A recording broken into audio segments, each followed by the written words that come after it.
Nalandaki collègue na yo musala nzambe frère chef Fongi. Problème avec un collègue nangate. Na musala nzambe ouais. Aga musala nzambe. Ah bon? Ah musala nzambe parce que jamais au choix mon musala nzambe afinga musala nzambe abunza musala nzambe non jamais. Ça je vais te dire. Hello la famille, bonjour chez vous, salut, ça dépend de l'heure à laquelle que vous allez tomber sur cette vidéo. Je vous souhaite une chaleureuse bienvenue sur notre chaîne La Patrona Mère TV.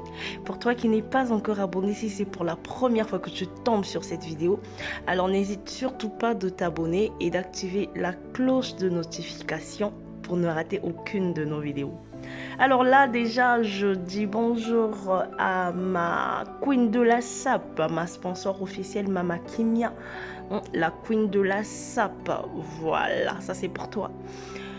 Aujourd'hui sur cette vidéo, je vous ramène le prophète Blaise Manzambi.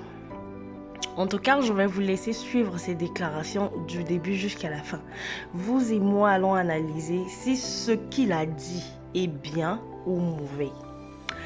Et puis, je vais vous laisser encore suivre quelqu'un, mais je ne sais pas qu'est-ce qui se passe vraiment entre nous, les youtubeurs et tout. On a deux fois une facilité de descendre les autres, on a une facilité d'insulter les gens.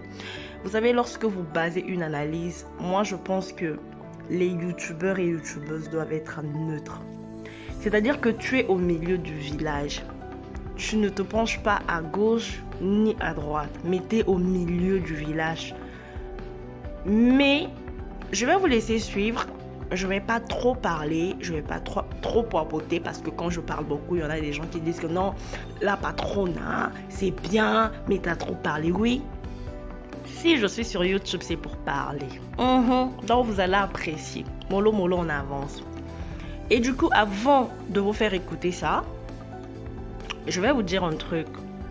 Lorsque vous priez, lorsque vous savez bien que vous êtes enfant de Dieu, faites des bonnes choses, posez des bonnes actions. Mais n'allez pas au-delà de la frontière. Et lorsque les gens ont des preuves contre vous, vous venez sur les médias pour influencer le monde, pour intimider les gens. Ne faites pas ça. Ayez toujours la crainte de Dieu.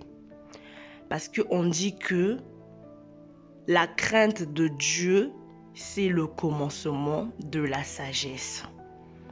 Alors soyez sages et soyez vigilants. Vous ne voulez pas que le monde parle du mal de vous? Faites très attention avec qui vous marchez, à qui vous confiez vos secrets, qui vous côtoyez, qui vous fréquentez. Ça, c'est très important.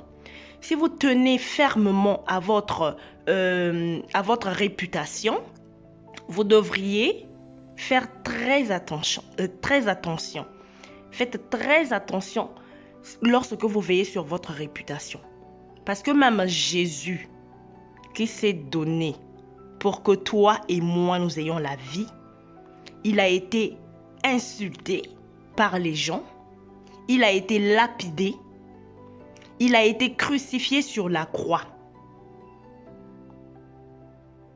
Vous imaginez un peu, ça c'est Christ qui a subi toutes ces humiliations.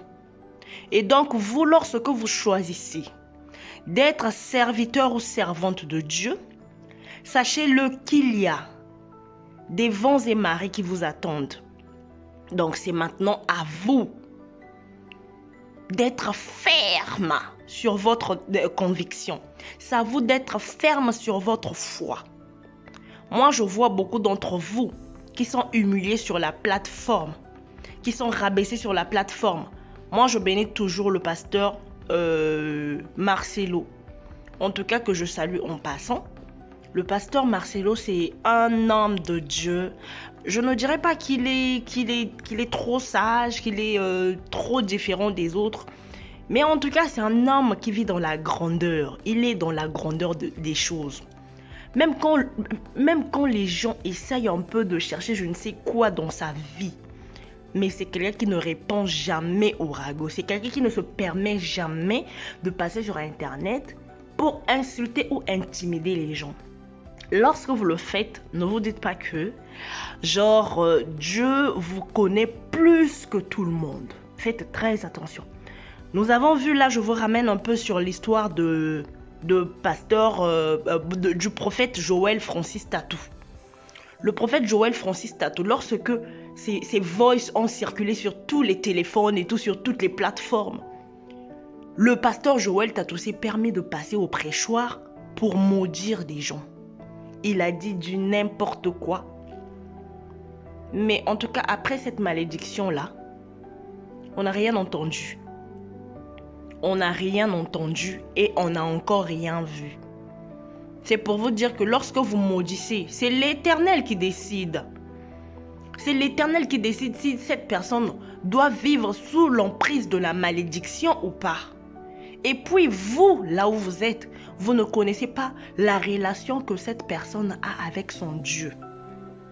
Donc ne venez pas pour intimider, mais plutôt venez pour édifier le peuple de Dieu. Vous dites, par rapport à ce qui m'est arrivé, par rapport à ce que je traverse, par rapport à ce que je vis, restez fort et vigilant.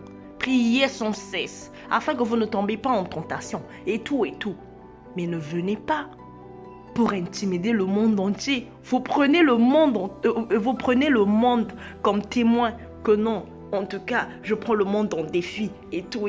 Non, je vous laisse écouter. J'ai trop papoté, donc là, je vous laisse écouter jusqu'à la fin. Mais surtout, pour toi qui n'es pas encore abonné sur notre chaîne La Patronne Amère TV, n'hésite pas de t'abonner. Donc, suis la vidéo jusqu'à la fin et tu laisses un petit pouce. Vas-y, pousse-le. Il y aura ça à prière, ça se croit. Voilà. Ok. J'ai fait fond. Un orgueilleux comme ça, Aza même pas ne loko Nzambe, Aza même pas cousin Nzambe. Moni Aza même pas cousin Nzambe. Aza même pas cousin Nzambe. Mais Nzambe t'a créé, frère. Non, frère. Tu as battu pour Lucifer la créer Tinda. Batengo balata nzoto. Frère, notre bandit mais entre parenthèses, moni papa. Bino surtout ba maman, tango ozo sangana nzoto, tango lali ozo sangana nzoto na mobali, na ndoto. Omobe mobali no, faut la muka. Isa mobali na yote. Po mobali no asa mobali ya butu, asa mobali ya asa mutu. So mono loti ndoto, omona pe ozo pe zeni. Mwana pe okokana mobali na yo. Mwana pe ozo lunga papa, pourtant de moi aki ne lunga papa. Ouais, mwana pe bote mi ne lunga papa. Oma pe na bandeko ne bandenge moko. Mais yé asa infiltré. Yo bakana misala na yeke o asa ki abisote. Et on se montre que Blaise ma Satan a comment déconné propre avec la télévision pour le baquet wana za musali en Zambéti. Bon, donc comment on a fait frère parce que bilo ya lobby on pose aussi les sous. Non, parce que c'est la vérité. Et ça na batebele bazana mukilio frère, bazana ba en Zambéti ça ba semence à Satan. Batuloko ba Blaise ma Satan, batuloko ba Denis Lesi. Et ça ya ba semence à Satan. Mais aboto ma pe na famille mo songolo. Hôtel pe ba très ana ba très na bandeko wana. Mais ya ça ya binouti. Il faut que la mukaza na binoté. Yem da bunisa ka bino. Aza binoté. Il y aura ça à prière, ça se croit. Voilà. Ok. J'ai fait fond. Nazolo baboy. Il bosse à monde. Il bosse à Noritam. Ceux qui a solo na ba femme sage. Kana nzambe kita le kolonanga. Kana nzambe betanga. Ceux qui za lukuta. Kana nzambe ekita likolo na yo na ndaku na yo likolo ya mwasi na yo likolo ya bana na yo na bana ya bana na yo na bakoko na yo kana nzambe ekita likolo na bango soki eza ya lokuta makambo oyo olobaki en tout cas sécheresse ekota na mosala na yo soki eza ya lokuta sécheresse ekota na ndaku ya mwasi na yo ekota na mosala ya mwasi na yo soki eza ya lokuta makambo oyo olobi en tout cas kana nzambe efrappe baprojet toujours kosala prière na yo et comme sans effet ba démon surtout o to benga na kana kaza rema ba koma baninga na yo soki makambo zo beza ya lokuta soki eza ya solo makambo lo bakinga na bimana ba femme sage en tout cas kana ya nzambe kitali konanga kana zo ya nzambe o ba midi mo se kufi na beni e kitali konanga mais soki eza ya lokuta na lobi que no kana nzambe et frapper yo donc sécheresse et attaquer yo donc voiture ne kufa na katikati ya autoroute maladie nous surtout et tant qu'on a balabala et quand on a yo et puis on va constater que aux hommes dans le quota donc là na tiem kili témoin prière na sali yangwana pour ça na bina no sambela donc to sambi déjà trop mais ce qu'on nzamba yebi senga soko to ke na défi nga za moto a défi na ko na nzamba nga sambela ka so na nzamba le quota to mona nga nzamba le quota so nzamba solo na biki to mona na vie na yo ndenge sécheresse beta yo to mona même musala ba longolo na musala donner na liboye aneo toujours banda o so eza le quota mabuyo lobby po eza le quota au mona sécheresse ndenge zalaka oye ko la sécheresse ba problème nous surtout ya moki Yolanda yo ba maladie nous surtout ezalaka na la Belgique et Hollanda yo et puis nous avons ko exposer yo ndenge moni vent o ça ma donc aux affaires exposer un orgueilleux comme ça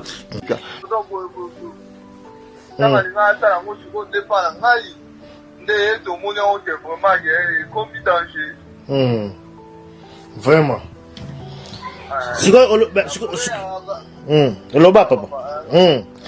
Donc, en fait, hier, Asali avant, c'est pas moi Sinayo. Et puis moi Sinayo dénoncer après, c'est un peu ça, c'est ça quoi.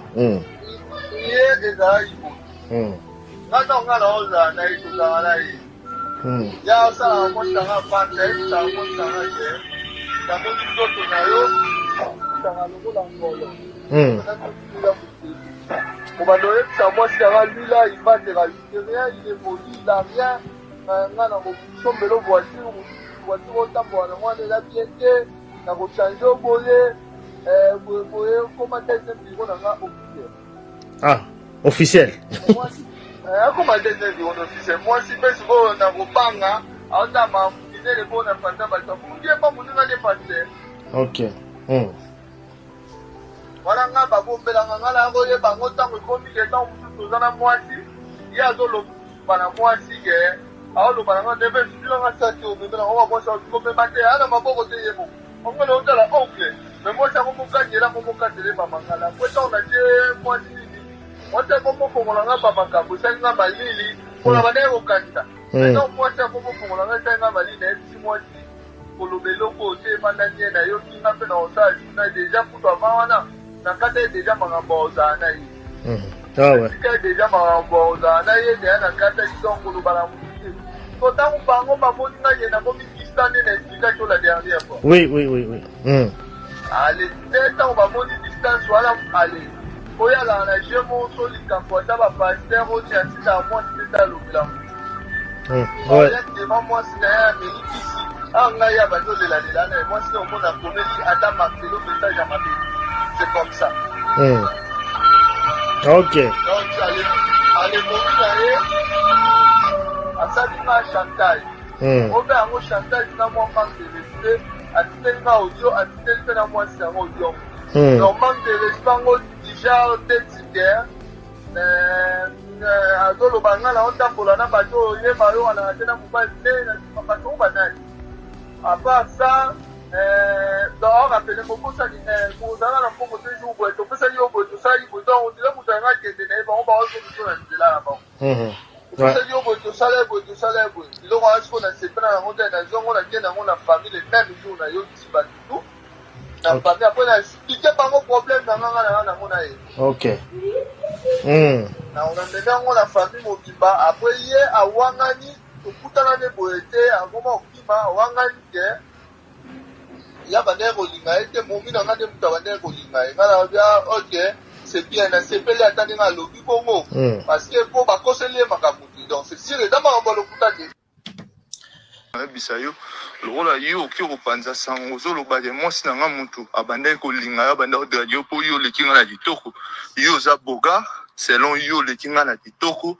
ocomprendre okendaka kopanzaka sango bongo donc omoni ozana benga frère dalugelo bato otambolaka na bango ozalaka na bango kotambolaka yo moti ocomprendre kotambolaka yo moti partout na okutana no partout na okutana na yo ezala mabe ocomprendre kotambolaka yo moko te lokola yo mesana koluka makambo na bato okolukela bango baproblème te nga asala oni moi j'étais vrai avec toi tu parlais derrière moi osala ba n'importe quoi derrière mon dos omoni eza na luka bato tambolaka na bango ocomprendre zara mayele ezala kenge soki bamasa na nga bazwi yo liboso na banda opekisa bango mais omoni au jour d'aujourd'hui soki bazwi yo mpo nga na osimba yo te mais bato mosusu baosimba yo donc bakisa bato luka bato otambolaka na bango luka vraiment bato otambolaka na bango baobeto te babuko likolo to liboko makambo na ye asalaka omona yango to yokoloba yo opanza sango loba na makambo mwasi na yo o nga so na obina banoloba makambo na makambo ebele na ndimi kuto kokwaka mai na nzoto kosakana na ngai te na respectaki yo mingi na respectako mingi mais omanke respect na bilobela no pampa mwa mobala azala lokola yo te lokola mwasi kolobaloba pour rien changer caractère boye te okutana na mutu mosusu ayebi yo ta osao faux ocomprendre changer caractère mwa mobala azalaka boye te ocomprendre obika mpo ya mutu ya famille so ozali mutu ya famille to ozali mutu ya kati nayebiso amoni yako nanga nalatela okagulu nanga nayo ofandelo na site na se nao nanga nakango kaka na kape nao wana sambela nzambe mpo oza mutu ya famille wa mutu mosusu te que ce soit la dernière fois na kombo nanga tika kombo nanga so otiki kombo nanga te nga na olatela okagulu nazo promettre so otiki kombo nanga te nakolatela okagulu banda na kobongisa makambo nano wana yango yo moko na ndako no mwasi akendaka babwa eti bamakambo ebele yo moko songi nga so nde banoloba makambo na yo navandela makambo na yo oyebi ke ezala misike kopuse nga place olingi opuse nga te yo olingi olala mwasi na nga olingi obanda okende obalola makambo na meme odeya na famille nayebisi famille mobimba mais sikoyo na oyoka esu mutu te mais oza na ligne na bengi yo juste pour na problème ya nevins na mwasi na en tout cas toza informé na problème wana ça fait trop mal et omoni ntango ozolobaka oza mosali na nzambe il faut olakisa baflui ya saint esprit kati na yo c'est pas bon makambo oyo esalama oyo ozoluka osala pa nevins parfois yo ozomona ya mosusu bato bafandani eta mosusu nde toyebi eloko te mais parfois na molimo seigneur atalisa biso deya yo oza nani ton vraie identité eza nini parce que makambo ozoluka osala pa nevins eza kaka pa nevins te osala yango pa vie mide orate kosala yango pa na ngai epai ya clarisse nzangela wa banda osala pa na yo yo ozolala clarisse olala clarisse obimaka na clarisse obomba clarisse epa vie befa mais yo ozoyebisanga ke obalelanga clarisse yo moto osalelanga mariage makambo nyonso mpona zwa dok epa clarisse mais yo olalaka clarisse mais un jour nzambe na bolingo na mawa na ye nga na banda omona mokanda te yango omoni nakimaka pembeni no na lungwa pembeni nao na sapashtaka parce que ntango clarisse aka oyebisanga ke yo olalaka ye obimaka na ye ça m'a fait trop mal ozomona mais kisi na oyo oza nango toi tu n'as pas droit sur nous oza na droit likolo na biso te biso toviva tokola na mai ya mokanda na yo te et puis biso nde toza boye eza difficile parce que yo kosimba kisi oza na pouvoir aolia biso te yo oza na pouvoir aolia biso te mpo yo bandolia biso il faut bandolia na obana na omo yo fo bandolia na obana na omo tu veux quoi avec la vie de Nevins olingi nini na vie ya Nevins. Toi, tu crois qu'avec les histoires, nous sommes baba. Sika. Blaise Massatana, il n'est pas de Dieu, frère. Ça, je vais te dire quoi. Un monstre, nous sommes na robunga.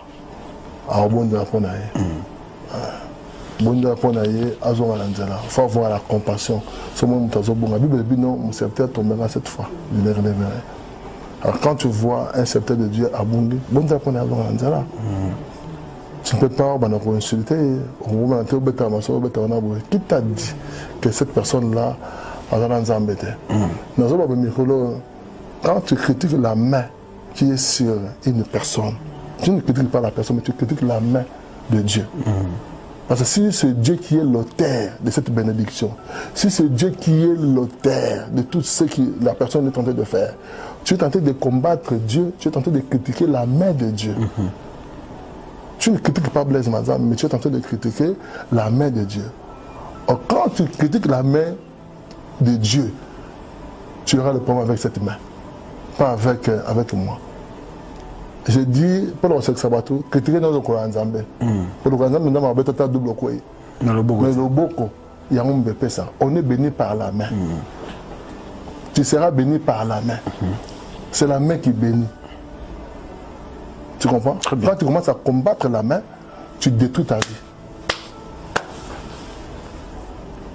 Tu vas constater la sécheresse dans ta vie. tu ne seras jamais béni. On a des limites dans la vie. On vit dans la vie. On critique la jalousie. On est comme vilain pour nous témoigner la carte à ma bé. Bible dit, la loi m'a cassé non, aime ton Dieu de tout ton cœur et de toutes tes pensées. Et deuxième loi, les semblables. Aime ton prochain comme toi-même. Si on a prochain à eux, comme on a niveau, on va tout finir à la salle dans Zambé, il n'y a pas de salle dans la finir. Non. Ça montre déjà que nous avons salle dans Zambé. Avec tout ce qui est sacré, consacré. Avec le sacré. Mouli na lignée globale à la tête. Azar sacré. Donc, il y a sacré. Déjà, dans la Bible, dans la Bible, logos, donc autant grave. Pour nous appeler Pierre, on a quatre matouilles. Son cas le Bible n'a quatre matouilles. Son cas le Bible n'a pas. Vous comprenez? Jusqu'à ce que Dieu m'a dit non, mon fils, c'est pas comme ça. Ça peut tâter au côté de pourquoi boyer tel boyer nzambe dans quatre mois échange pour faire non. Pour moi, je vois que les gars, moi je les traite les satanistes. Sérieux?